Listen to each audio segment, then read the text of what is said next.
Tem outra pergunta aqui. Enquanto eu estava estudando veterinária, e aí está um pouco truncada essa pergunta, mas eu vou tentar traduzir, tá? Apesar de eu gostar muito de trabalhar com animais grandes, preciso ficar longe deles, principalmente para cavalos. Haveria alguma vacina para tratar esse tipo de alergia a cavalos? Então, deixa eu explicar. Até tem vacina para isso, tá? Mas o pelo do animal, ele tem muita protease. Deixa eu jogar as outras perguntas aqui para baixo para poder ler aqui. Até tem vacina para alergia a pelo de animal. E o pelo do equino, ele é um pelo que tem muita protease. Ele tem muita substância que estimula o mastócito a se degranular espontaneamente. Não espontaneamente, mas induzido pela protease, mas de uma maneira não dependente do anticorpo IgE, entendeu?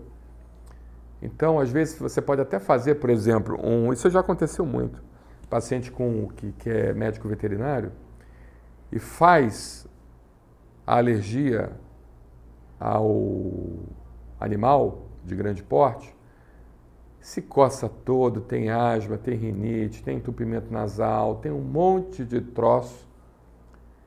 Ou seja, uma alergia clássica. Aí a gente pede anticorpos, medição de anticorpos para epitélio animal, para epitélio do boi, epitélio do cavalo, epitélio de outros animais de grande porte, e vêm todos negativos, né? Como é que você vai explicar isso? Você pede até o método Imunocap, que é um método bastante moderno, que é um método hoje de eleição para a detecção de IgE específica, método Imunocap, e vem negativo o resultado, entendeu? E como é que você explica essa situação? Por quê? Porque existem determinados alérgenos que têm muita protease. São substâncias, são enzimas que ativam diretamente o mastócito e que fazem com que o paciente tenha a degranulação do mastócito. E que mesmo assim, na prática, o que a gente vê é uma melhora com a imunoterapia dessensibilizante específica. Porque o que eu falo para os pacientes é o seguinte, pessoal. Vacina de alergia, imunoterapia de alergia, não baixa IgE.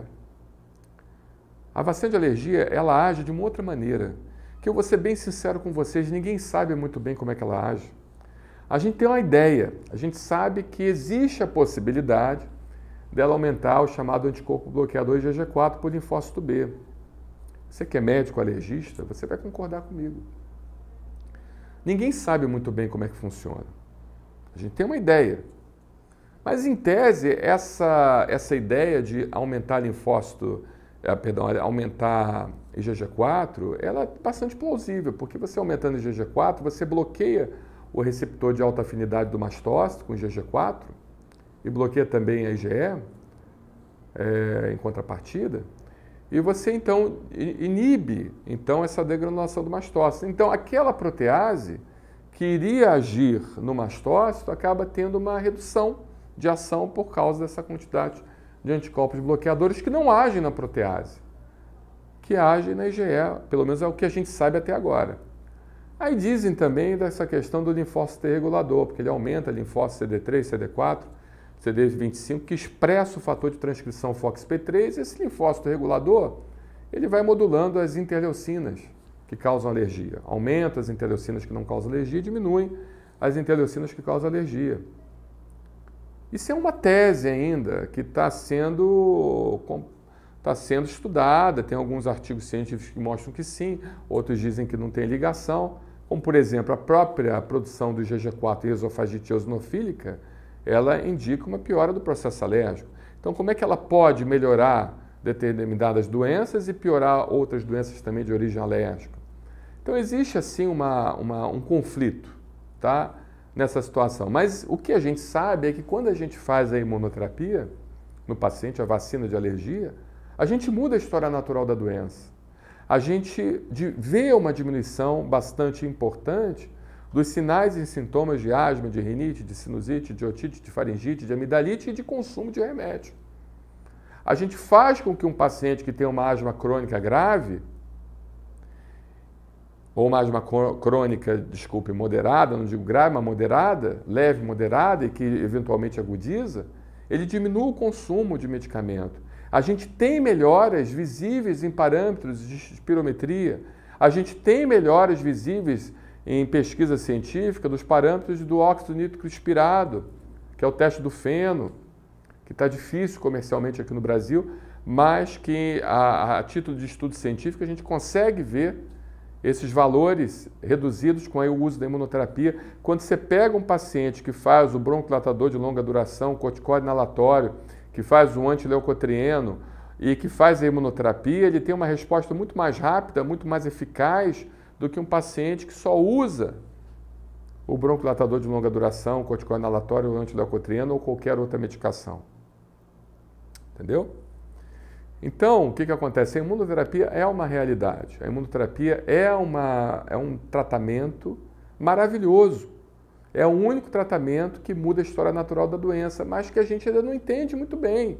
Alguns dizem que é a questão dos canais de cálcio e sódio, que existe uma estabilização dos canais de cálcio e sódio dos mastócitos e que aquilo ali acaba, de certa forma, estabilizando a membrana dos mastócitos também. A imunoterapia, de alguma maneira, age ali.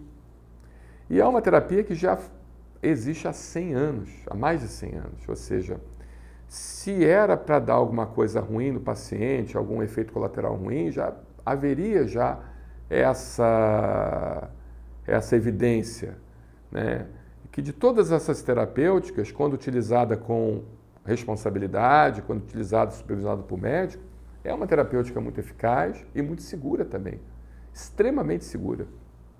Né? Extremamente segura. Só que, nesse caso da imunoterapia com o epitélio animal, assim como no látex, assim como do pólen, assim como dos eminópteros, por o epitélio animal ter muita protease, pode ter uma degranulação súbita, repentina dos mastócitos e levar o paciente ao que a gente chama de reação anafilática. Entendeu? Então, o que precisa ser feito? Né? Precisa procurar um médico alergista, precisa fazer talvez os prick test, porque no prick test a gente não avalia IgE, a gente avalia indiretamente IgE, não diretamente IgE, tá bom? A gente avalia como a ação daquele alérgeno ela faz na liberação do mastócito, que pode ser via IgE ou não pela via IgE. Então, na liberação da histamina pelo mastócito, perdão, pessoal, deu uma crisezinha de tosse aqui. Na liberação da histamina pelo mastócito, então a gente fazendo o prick test, então há o aparecimento da lesão avermelhada, em alto relevo, que coça e de certa forma que incomoda bastante. Mas ali não dá para a gente afirmar que aquilo ali foi produzida pela IgE, pode ter sido produzido por essas tais proteoses, mas pelo menos a gente vai saber se o paciente tem a sensibilização. E através daquela sensibilização, então, iniciar uma imunoterapia dessensibilizante específica, mas nesse caso, fazer imunoterapia dessensibilizante específica em ambiente hospitalar supervisionado. Tá bom? Com muito cuidado, com a adrenalina ao lado. E toda a aplicação supervisionada pelo médico em ambiente hospitalar. Tá bom, meus amigos?